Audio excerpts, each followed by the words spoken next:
morning, guys. So I thought that since we're just on the other side of New Year's, a lot of people are busy doing their best to improve their health, do the right thing for the environment, be a little bit more ethically aligned. And so a lot of us might be giving a new diet a try. As you probably know, plant-based and vegan diets have been building in popularity over the last several years, and that's for good cause. From preventing and managing chronic health conditions to weight loss to being more environmentally friendly in our day-to-day lives to reducing the amount of harm that we do to animals. Vegan and plant-based diets have a lot going for them. However, like every other dietary pattern, it is completely possible to eat a very unhealthy vegan diet. I'm sure you've bumped into more than one person who has said, "Oh, you're going vegan? I was vegan for a while, but then I got terribly sick. I had no energy. I just didn't feel right." Let me be clear, there is no reason to have that experience on a healthy vegan diet. I eat what I call a whole plant food diet, so it is a vegan diet and that is completely free of animal products. But I go one or two steps further by eliminating processed foods as much as is practical and possible. I eat this way for the well-being of the planet, animals, and myself. So enough of the chit-chat, let's get into the how-tos of transitioning to a healthy and sustainable plant-based or vegan diet. Most important is to know why you're doing this. You cannot successfully, drastically change your life around if you don't know why you're doing it. Do you want improved health? Are you after healthy and sustainable weight loss? Are you trying to make a difference to the environment? Or are you doing this for the animals? Take a little bit of time to reflect on your why. And at the same time that you're doing this, also take some time to reflect on the ways that you have successfully made changes in the past. This will help you plan out your transition because for some people, a big, major, drastic, sudden transition is really encouraging and motivating. And for someone like that, it might be best to make a radical change to a plant-based diet. However, if you're one of those people that gets really overwhelmed and anxious about drastic changes, it might be best for you to take this one step at a time. So as you reflect, take into consideration your external circumstances, your work life, your schedule, your family, your partner's preferences. Talk to anyone else who's going to be affected by this and find a plan that's going to work for you. A lot of people have been successful in switching to a plant-based diet by doing a one meal at a time approach. With this method, for a week or a month or whatever time frame feels best to you, you work on making one meal plant-based. Most people start with breakfast.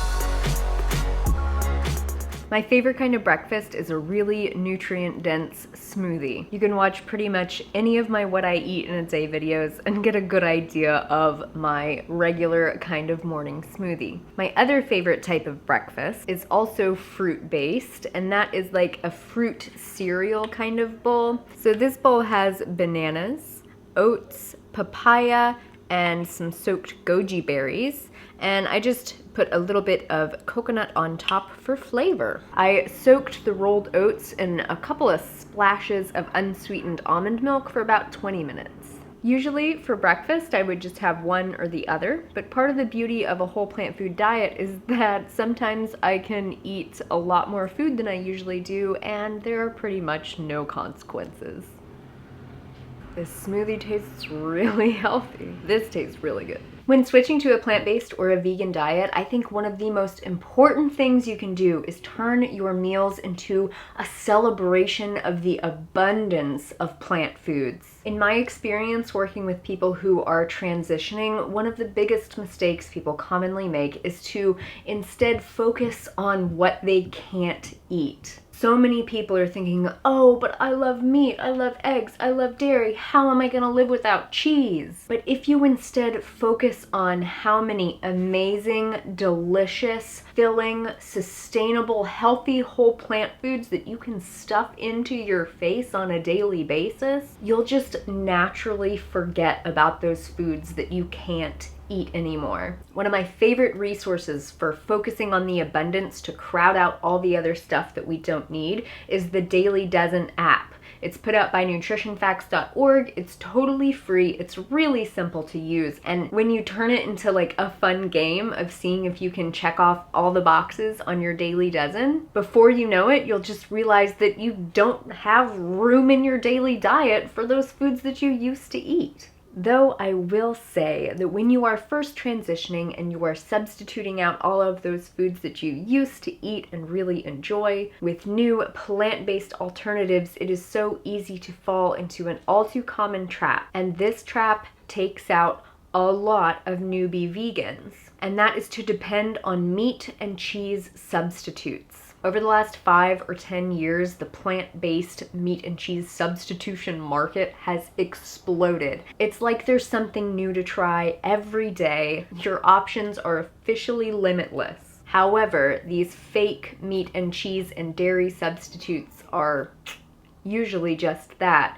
Pretty darn fake. They're highly processed, they're filled with tons of oils, they're really, really high in sodium, and they have some other weird chemical additives that aren't necessarily good for us, especially in large quantities. So if someone switches over to a plant-based diet, but they go onto these fake meats and cheeses, oftentimes they'll notice that their health doesn't improve that much, and they're not really able to lose any significant weight because these foods are so processed and so calorie dense. So again, what I found worked really, really well was to focus on whole plant foods, beans, whole grains, fruits, vegetables, and yes, even delicious starchy vegetables like potatoes, sweet potatoes, and pumpkins, plus some nuts and seeds, to your heart's desire. Make sure you check out my video on how I meal prep if you have questions about how I manage all that logistically, because I promise you, the more you focus on whole plant foods, the healthier you'll be, the easier it'll be to lose weight in a really healthy, sustainable, permanent way, and the more you will be truly nourished on this type of diet. And the level of nourishment that you are able to achieve on a whole plant food diet is so important because those are your nutrients. It's what your body is made of. Another common misconception that a lot of people have when they're switching over to a vegan, plant-based, or whole plant food diet is that it's a deficient diet, that they're going to have to supplement or use a bunch of like really expensive superfoods in order to get the nutrients that they need. But that is absolutely not the case. In fact, a lot of supplements and superfoods are useless at best, potentially harmful in the long term at worst. I did a video recently, which I will link down below in the description, where I ate a pretty normal day for me, and I logged it all into Chronometer, and I was able to meet well over 100% of every single essential nutrient. Proteins, essential fatty acids, vitamins, minerals, you name it, I got it on a whole plant food diet with some very wisely selected and limited supplements. I do have a video on supplements to consider on a plant-based diet. I will link that one down below as well. One nutrient I've learned to never worry about on my whole plant food diet is protein. That probably comes as a shock to a lot of people because oftentimes when I mention that I eat a vegan diet, the first thing that I hear is, but where do you get your protein? Well, I get it from whole plant foods. When I'm eating plenty of calories and I'm eating a really nice variety of whole plant foods, especially when it includes plenty of delicious beans, I get all the protein I need, all the essential amino acids I need. There's really no problem. So instead of wasting my time worrying about protein or wasting my money buying like protein shakes and protein supplements, what I choose to do instead is focus on getting the nutrients that the majority of people eating a standard Western diet are deficient in. Nutrients like fiber and magnesium and calcium, antioxidants, because these nutrients are the basis of good health. And fortunately, all those are found very abundantly on a whole plant food diet. Now, if you'll excuse me, it's lunchtime.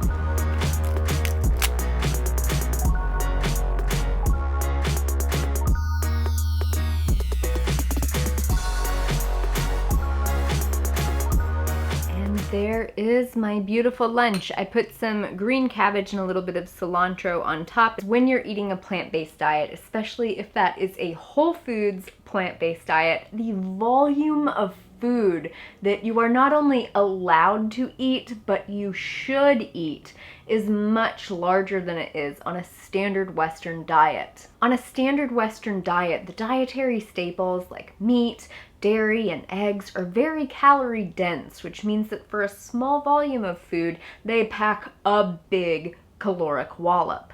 Now, whole plant foods are the exact opposite. So even though this looks like a big volume of food, realistically, because of all of the fiber and nutrients and water that's in this food, it's not that many calories. Now, this really serves me because I have a big appetite. I always have. I can put down an obscene amount of food, which is exactly what I do 3 times a day on a whole plant food diet. And you guys, after struggling with overeating for 23 years of my life, I can't tell you how good it feels to just unleash the beast that is my appetite and still get to have the body and life of my dreams.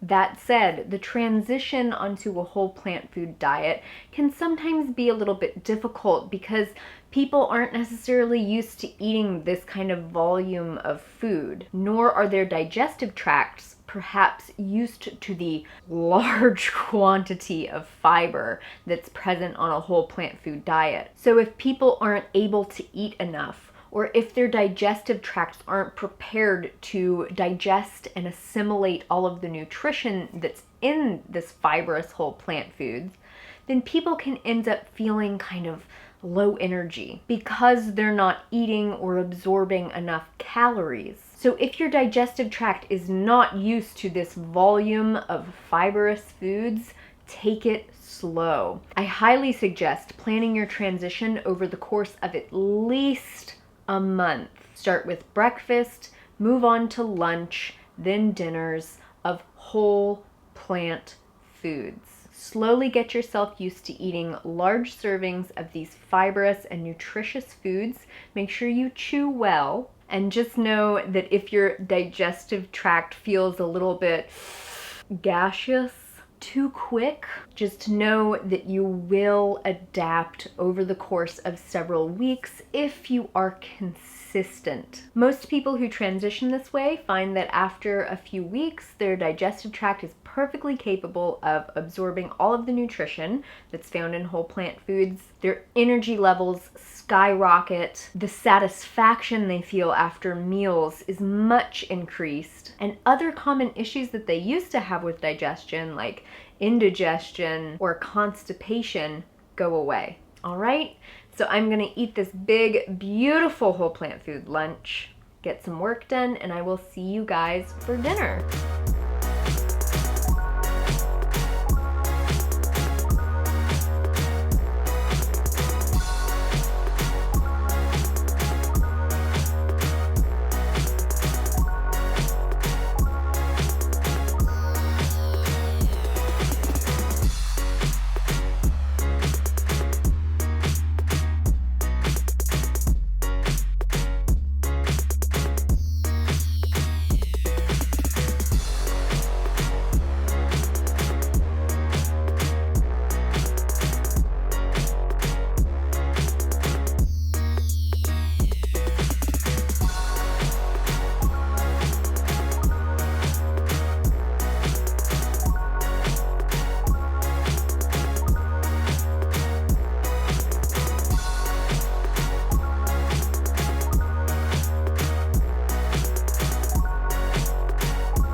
Divine. And that will be dinner. A nice big bed of bok choy, because I love my greens and my fiber. I have some rice noodles, which are a processed food because we do not have to be perfect on a whole plant food diet. And then a nice big helping of just a real basic curry. We did a recipe video not too long ago. I will link that in the description box down below. It's a very starchy curry, which is how I like it. So lots of split peas to get some servings of legumes and add a nice really creamy thickness. And plenty of potatoes, sweet potatoes, pumpkin, and carrots and onions and garlic. The white stuff I poured on top was almond milk, tofu, and a little bit of coconut flakes that I blended together to kind of make like a fake coconut cream to make it even creamier. Some cilantro on top to finish off the flavor and make it taste nice and fresh. And this is going to be my dinner. However, there's one more thing I need to do before I can eat. Hang tight. That's better. Comfy eating clothes / pajamas for the night. All right, you guys, so that is everything that I ate today. I wish you all the best of luck in your transition to a plant-based or vegan diet. Nourish yourselves, eat heartily, and above all, enjoy. As always, until next time, make better choices for yourself. No one will do it for you, and take really, really good care of yourselves. I will see you all very soon. Bye. Yo, you can't be in there. It's not safe for you. It actually doesn't taste bad. Thank you. Next. Thank you. Next.